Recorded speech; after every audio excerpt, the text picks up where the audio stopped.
like to take a look at 2 points. First, let's talk about experience. It's something that I've heard both of you speak about in your promotionals. Roger Gillett, you're touting your experience as a city councilman as one of the main reasons to support you for your candidacy. And Alex Kithes, you've supported your, I don't want to say inexperience, but lack of seasoned experience and new vision as a reason to vote for you. It's an interesting topic. I'll allow you to speak on it. And I believe sanctuary, the Second Amendment, you went first, Roger, so we're going to go with Alex Kithes on this topic, and why your non-legacy as a council person is a benefit.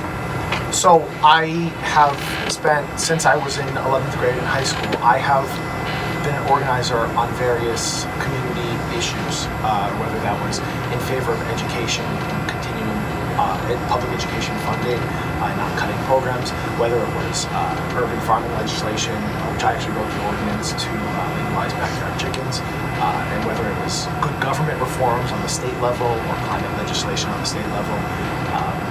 I have experience making political change, even when the people in power are not supportive of an issue, when the actual public is supportive of the issue. And that's something I'm very proud of, because just as one quick example, in the Rhode Island State House this past year, I was able to grow, build, and execute a public movement to get the rules that govern the House of Representatives changed so that the Speaker of the House has less power and all of our representatives have more power as a result. And that was something that the Speaker would not have allowed to pass had we not built a public movement where the public was actually showing their support for such a thing. But because of the public pressure, we were able to get him to allow a vote against his best interests, and that is a pretty remarkable feat, something that hasn't happened. That is against the trend over the last 80 years in Rhode Island government. And so, whereas my opponent would sit comfortably on the city council for a long time, just basically voting with what was most popular amongst the council people, and that's what he's essentially suggested that he's going to do should he get elected next week. I believe in actually responding to what the public needs and wants and the vision that they have for this city, and I believe I'm the best candidate to do that. Roger Gillett. Yes. My opponent has been in the minor leagues. I have been in the major league, actually, as an elected official. I have acted as an elected official, and although my record is being somewhat distorted by my opponent, which is expected in an election like this, I am very proud of my accomplishments throughout my lifetime, both as an elected official and as a resident for 76 years in the city of Woonsocket. A lot of accomplishments in helping organizations like the Autumn Fest raise money, like in order to keep the Autumn Fest going.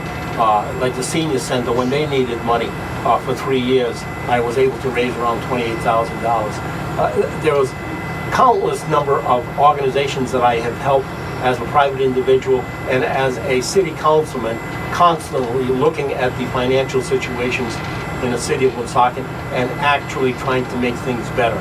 My opponent would disagree with that, but I think my opponent is taking the advice and getting misinformation from people, and but I can expect that this is an election. I would also like to add that, involvement in your community is very important, especially as a citizen who doesn't stand to gain popularity from being involved with organizations. And so my work on the Downtown Woonsocket Collaborative for the last couple of years in trying to revitalize Main Street, my work last year on the Autumn Fest Steering Committee, managing their website and helping to make sure that executes smoothly, and my work with a bunch of nonprofit organizations around the state that have members of Woonsocket and that do work that benefits the city is something that's very near and dear to my heart. I just stand with my accomplishments also, and very, very proud of my accomplishments.